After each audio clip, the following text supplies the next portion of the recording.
Hallelujah. आइए हम पढ़ेंगे प्रेरितों उसका पहला अध्याय और तीसरी आयत से।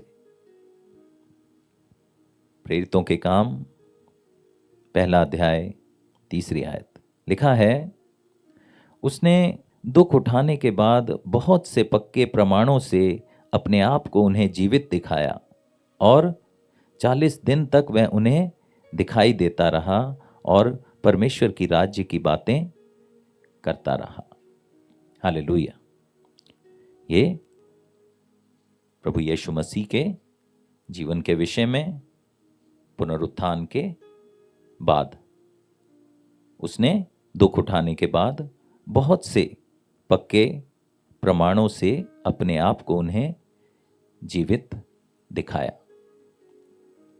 परमेश्वर ने, प्रभु यीशु मसीह ने पुनरुत्थान के बाद अपने चेलों को और बहुत से जनों को अपने आप को उनके ऊपर पक्के प्रमाणों के साथ, कच्चे प्रमाणों के साथ नहीं, पक्के प्रमाणों के साथ, मुझे छू और देख, अविश्वासी नहीं विश्वासी हो, पक्के प्रमाणों के साथ अपने आप को जीवित दिखाया और 40 दिन तक वह उन्हें दिखाई देता रहा। प्रभु यीशु पुनरुत्थान के बाद 40 दिन तक अपने लोगों को दिखाई देता रहा, पक्के प्रमाणों के साथ, और 40 दिन तक, और परमेश्वर के राज्य की बातें करता रहा। परमेश्वर के राज्य की बातें करता रहा। इसका क्या अर्थ है? पुनरुत्थान हुआ तो प्रभु की बातें बदल नहीं गई। जिस प्रकार वो पहला प्रचार, मन फिराओ क्योंकि स्वर्ग का राज्य निकट है, स्वर्ग की बातें। पुनरुत्थान के बाद परमेश्वर पक्के प्रमाणों के साथ 40 दिन तक किस विषय पर बातें करता रहा? परमेश्वर के राज्य के विषय में बातें करता रहा। हालेलुया। चौथी आयत, प्रेरितों के काम पहला अध्याय चौथी आयत। और उनसे मिलकर उन्हें आज्ञा दी, यरूशलेम को ना छोड़ो, परंतु पिता की उस प्रतिज्ञा के पूरे होने की बाट जोहते रहो, जिसकी चर्चा तुम मुझसे सुन चुके हो। प्रभु यीशु दृष्टांतों के द्वारा अपने चेलों से बात करता था, लोगों से आराधनालयों में, झील के किनारे, जहां प्रभु के लिए लिखा गया था, वहां पर प्रभु पहुंचा और पिता के कार्य को पूरा किया। लोगों को दृष्टांतों में परमेश्वर के राज्य की बातें बताई और उस प्रतिज्ञा के विषय में उन्हें ज्ञात करवाया। कौन सी प्रतिज्ञा? कि जब पवित्र आत्मा तुम पर आएगा, पवित्र आत्मा के विषय में, कि मैं जाता हूं और वो सहायक तुम्हारे लिए भेजूंगा।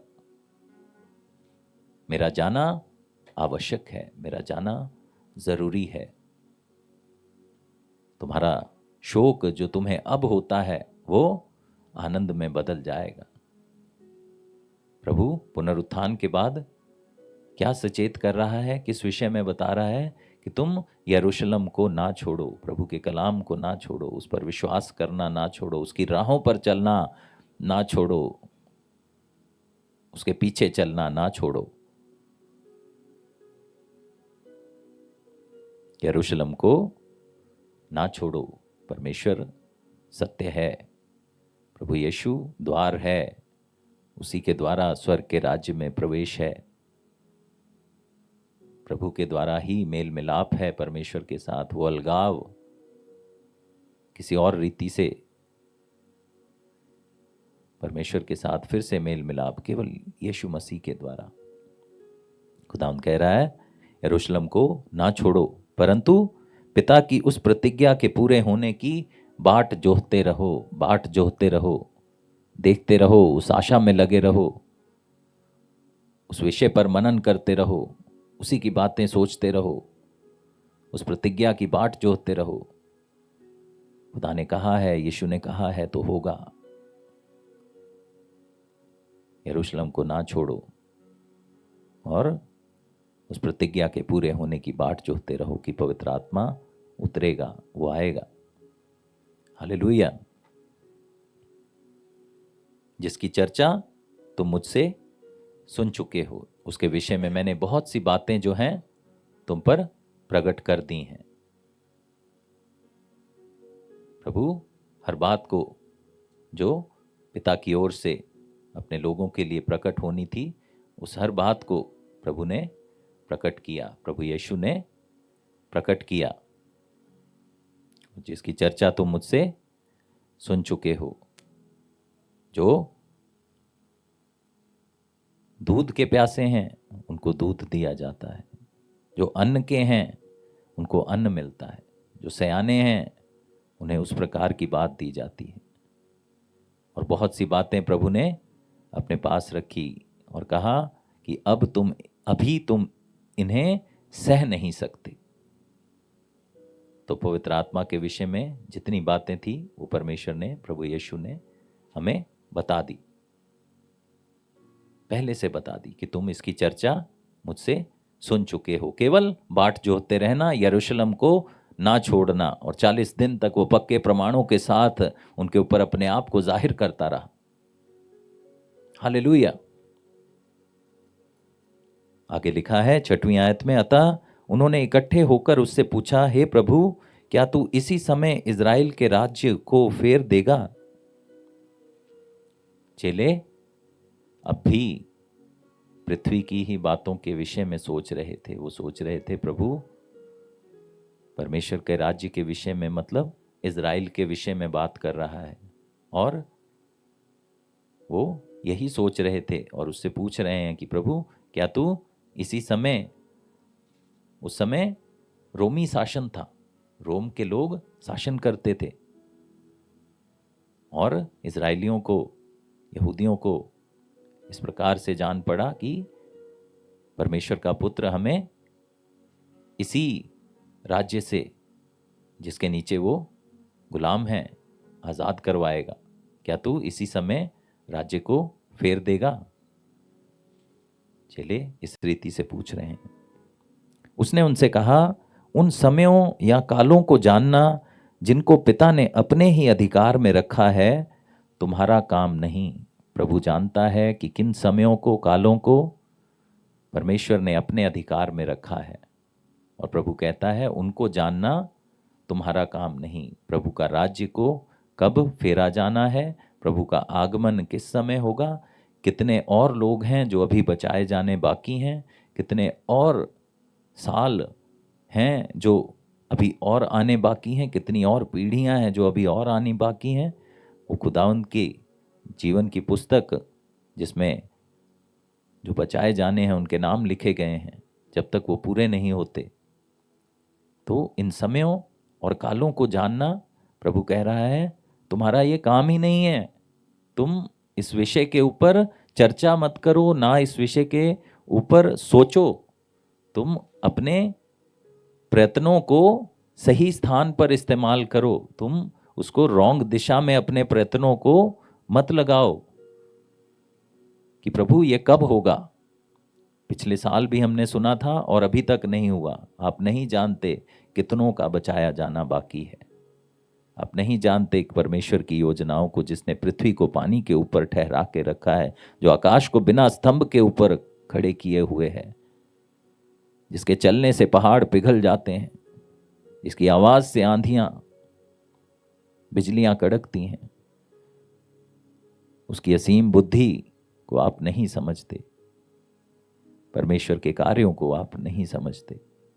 इसलिए प्रभु ने पहले से कह दिया कि उन समयों, उन कालों को जानना कि इज़राइल का राज्य कब फेरा जाएगा, प्रभु का आना कब होगा,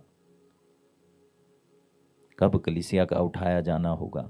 इन कालों को, इन समयों को जानना तुम्हारा काम नहीं, ये पिता के हाथ में है। हालेलुया। 8वीं आयत, परंतु जब पवित्र आत्मा तुम पर आएगा तब तुम सामर्थ पाओगे, और यरूशलेम और सारे यहूदिया और सामरिया में और पृथ्वी की छोर तक मेरे गवाह होगे।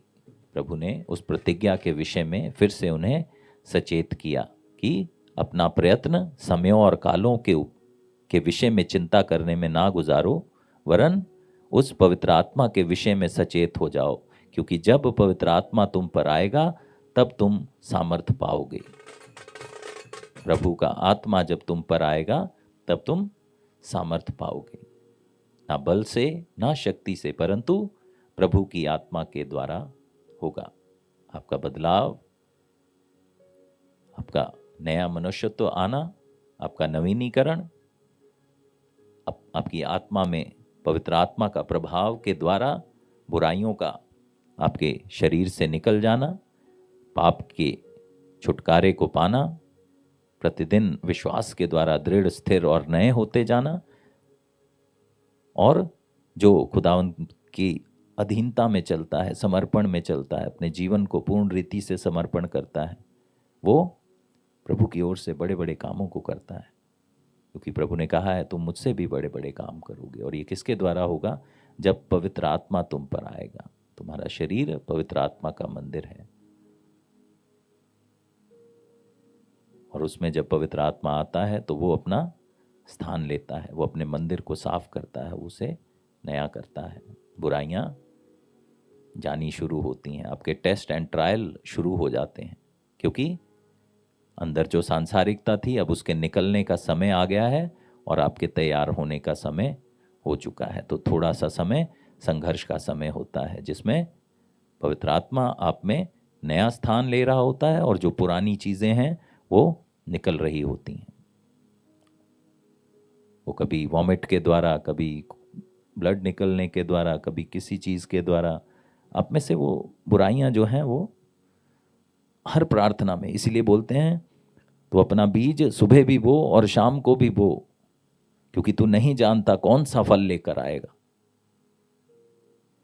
जिस तरह तुम नहीं जानते कि गर्भवती के पेट में हड्डियां किस तरह बन जाती हैं, उसी तरह तुम परमेश्वर के कामों को नहीं जानते। आपका कनेक्ट रहना, कौन सी प्रार्थना, कौन सा शब्द आपको रिहाई दे देगा, आप नहीं जानते हैं, क्योंकि खुदा ने कालों को और समयों को अपने हाथ में रखा है।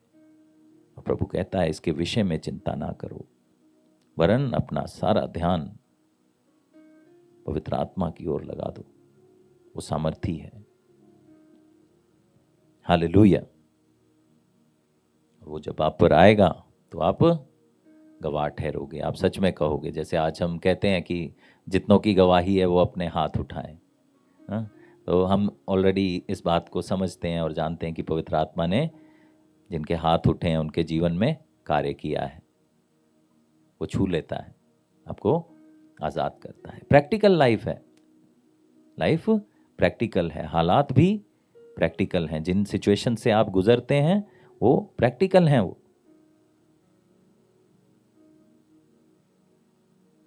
बहुत बार चीज़ें इस प्रकार से दिखती हैं कि प्रभु बहुत समय हो गया, सहायता नहीं आ रही है, कहाँ से सहायता आएगी। बहुत बार सोचते हैं कि प्रभु और कितना विश्वास करें। बहुत बार सोचते हैं कि प्रभु इतना चल लिया, मैंने सब कुछ तो करके देख लिया, प्रभु और क्या करें। तो फिर वही बात कि खुदावंद का कलाम ना बल से और ना शक्ति से, परंतु प्रभु की आत्मा के द्वारा होगा। आपको उस पवित्र आत्मा की बाट जोहनी है, जिसने आपको नया करना है और आपको उस अनंत काल के जीवन की ओर लेकर जाना है। वो आएगा, वो आपको पवित्र करेगा, वो आपको नया करेगा, वो आपको सिद्धता की ओर लेकर जाएगा, और उस आत्मा के द्वारा आप नए होकर अनंत काल के जीवन के लिए तैयार भी हो जाओगे, और आपके जीवन में, आपके हृदय में से जीवन के जल की नदियां बह निकलेंगी। आप जिस एक ब्लेसिंग को ढूंढ रहे हैं, प्रभु आपको झरना बनाएगा। आप बहुतों के उद्धार का कारण बनेंगे, बहुतों की भलाई का कारण बनेंगे, और ये तभी होगा जब आप पवित्र आत्मा की बाट जोहेंगे। प्रभु ने कहा जब पवित्र आत्मा तुम पर आएगा तब तुम सामर्थ पाओगे। तब तुम जो सोचते हो कि मैं इसके लिए ये कर दूं, मैं इसके लिए वो कर दूं, मेरा अपना प्रिय बदल नहीं रहा है, क्या मैं करूं कि इसका जीवन बदल जाए, तो आप अपने जोर से जो नहीं कर पा रहे हैं वो पवित्र आत्मा की सामर्थ करेगी। अब जब पवित्र आत्मा की सामर्थ आपको लगता है मेरे पास तो है नहीं तो मैं कहाँ से लाऊं, तब आप ऐसे जन के साथ कनेक्ट हो जाते हैं जो आपको वो सामर्थ दे देता है, जो आपके साथ एक मन होता है और आप उस सामर्थ को अपने अंदर फील करते हैं और उस सामर्थ के द्वारा आपके बंधन टूटने शुरू हो जाते हैं। तो इसलिए बोला जाता है कि आप राइट अनॉइंटिंग के साथ आप कनेक्ट रहो, आप राइट अनुग्रह के साथ कनेक्ट रहो, आप सच्चाई और खराई के साथ आप कनेक्ट रहो कि जिस दिन आपका समय आए आपके बंधन टूट जाए। हालेलुया। यह कहकर वह उनके देखते देखते ऊपर उठा लिया गया और बादल ने उसे उनकी आंखों से छिपा लिया। प्रभु यीशु देखते देखते, चेले देख रहे थे, लोग देख रहे थे और उनके देखते देखते वह ऊपर उठा लिया गया और बादलों ने उसे छुपा लिया। उसके जाते समय जब वे आकाश की ओर ताक रहे थे तो देखो दो पुरुष श्वेत वस्त्र पहने हुए उनके पास आ खड़े हुए। दो पुरुष श्वेत वस्त्र पहने हुए उनके पास आ खड़े हुए, जो उनके जैसे नहीं थे। जैसे वो थे वो उनके जैसे नहीं थे, उनसे अलग थे। दो पुरुष उनके पास आ खड़े हुए स्वर्ग की ओर से और उनसे कहा, हे गलीली पुरुषों, तुम क्यों खड़े आकाश की ओर देख रहे हो? यही यीशु जो तुम्हारे पास से स्वर्ग पर उठा लिया गया है, जिस रीति से तुम उसे स्वर्ग को जाते देखा है, उसी रीति से वह फिर आएगा। उन स्वर्गदूतों ने प्रभु के विषय में उन्हें बता दिया। जब प्रभु 40 दिन के बाद उनकी आंखों के सामने बादलों पर उठाया गया और उनकी आंखों से ओझल हुआ तो वो टकटकी लगाकर ऊपर की ओर ही देख रहे थे कि हे प्रभु ये क्या हो गया। ये उनके सामने एक अद्भुत काम हो गया, जिससे वो बातें कर रहे थे, देख रहे थे, वो बादलों में उठा लिया गया। लेकिन उन्हें ढांढस देने के लिए फिर भी परमेश्वर ने अपने दूतों को भेजा और कहा, हे गलीली पुरुषों, जिस यीशु को नाम लेकर मुझसे बताया, उन्हें बताया कि जिस यीशु को लिखा हुआ है 11वीं आयत, हे गलीली पुरुषों, तुम क्यों खड़े आकाश की ओर देख रहे हो? यही यीशु सेम जो पुनरुत्थान जिसका हुआ है, जो उद्धार का कारण है, जो क्रूस पर चढ़ाया गया था, जिसके लहू के द्वारा आपने उद्धार पाया है, छुटकारा पाया है, वही यीशु जो तुम्हारे पास से स्वर्ग पर उठा लिया गया है। डेस्टिनेशन बता दी गई कि वो कहाँ गया है, वो स्वर्ग पर उठा लिया गया है। जिस रीति से तुमने उसे स्वर्ग को जाते देखा है, उसी रीति से वह फिर आएगा। आज हम उसी का, प्रभु का, उसी यीशु का जिसके द्वारा हमारा उद्धार हुआ है, हमें पुनरुत्थान की आत्मा दी गई है, हमें पवित्र आत्मा दिया गया है। हम अपने प्रभु की बाट जोहते हैं, संगति में बढ़ते हैं, नई बातों को खोजते हैं, प्रभु के मन्ना को खोजते हैं, धन्यवाद करते हैं हर बात के लिए। आज का वचन आपके जीवनों में बहुत सा फल लेकर आए कि हम उस कारण को समझ लें कि प्रभु पुनरुत्थान के बाद खुदावंद ने क्या किया। वो 40 दिन तक पक्के प्रमाणों के साथ अपने लोगों के ऊपर जाहिर होता रहा और उनसे कहा कि यरूशलेम को ना छोड़ो, उस प्रतिज्ञा के विषय में सचेत हो जाओ, उसके विषय में सोचते रहो, क्योंकि जब पवित्र आत्मा तुम पर आएगा तुम सामर्थ पाओगे और कालों और विषयों और समयों को जानना तुम्हारा काम नहीं है। उनके देखते देखते वह बादलों पर उठा लिया गया और दो पुरुष श्वेत वस्त्र पहने हुए उनके पास आ खड़े हुए और कहा, हे गलीली पुरुषों, जिस यीशु को तुम ऊपर जाते हुए, स्वर्ग को जाते हुए देखते हो, उसी रीति से वह वापस आएगा। ये धरती और आकाश तो टल जाएंगे, परंतु यहोवा के कहे हुए वचन की मात्रा और बिंदु तक ना टलेगी। यहोवा ने कह दिया तो वो होना है। प्रभु यीशु का आना होगा और हम सब कलीसियाएं समयों से, सदियों से समय का इंतज़ार करते हुए उन तैयारियों में हैं। और अब चिन्ह हमारे पास हैं और चिन्ह बहुत निकट हैं और चिन्हों से यही प्रतीत है कि प्रभु का आना बहुत निकट है। और प्रभु की दासी को जो जिम्मेदारी दी गई कि आप इस समय अपनी रूहों को, जितने लोग आपके साथ कनेक्टेड हैं, उन्हें सच्चे और सही मार्गदर्शन देते हुए उन्हें उस राह की ओर ले चलो, और पवित्र आत्मा तुम्हारे साथ है। इसलिए जो बड़े बड़े काम, जो राह में कांटे, जो राह के पत्थर किसी भी रीति से आपको रोकते हैं, उन्हें प्रभु की सामर्थ, प्रभु का अनुग्रह आपके सामने से हटाएगा। आपको कोई रोक नहीं सकता है।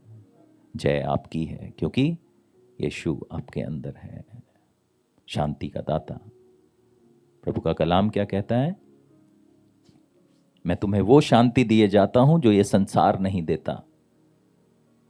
संसार में तुम्हें क्लेश होता है, परंतु ढांढस बांधो, मैंने संसार को जीत लिया है। अब प्रभु यीशु ने संसार को जीता और अपनी आत्मा में से पवित्र आत्मा हमें दे दिया, तो हमने भी संसार को जीत लिया है। वो जय हमारे अंदर है, उसको अब प्रैक्टिकल में बाहर लेकर आना है कि प्रभु मेरे अंदर आ, मुझ में कार्य कर, मुझे काट और छांट, नया बना मेरे परमेश्वर, क्योंकि वो जो मुझ में आ चुका है वो बहुत सामर्थी है। वो जो आप में आ चुका है वो बहुत सामर्थी है, और वो आपकी आत्माओं को अनंत काल के जीवन की ओर लेकर जाएगा।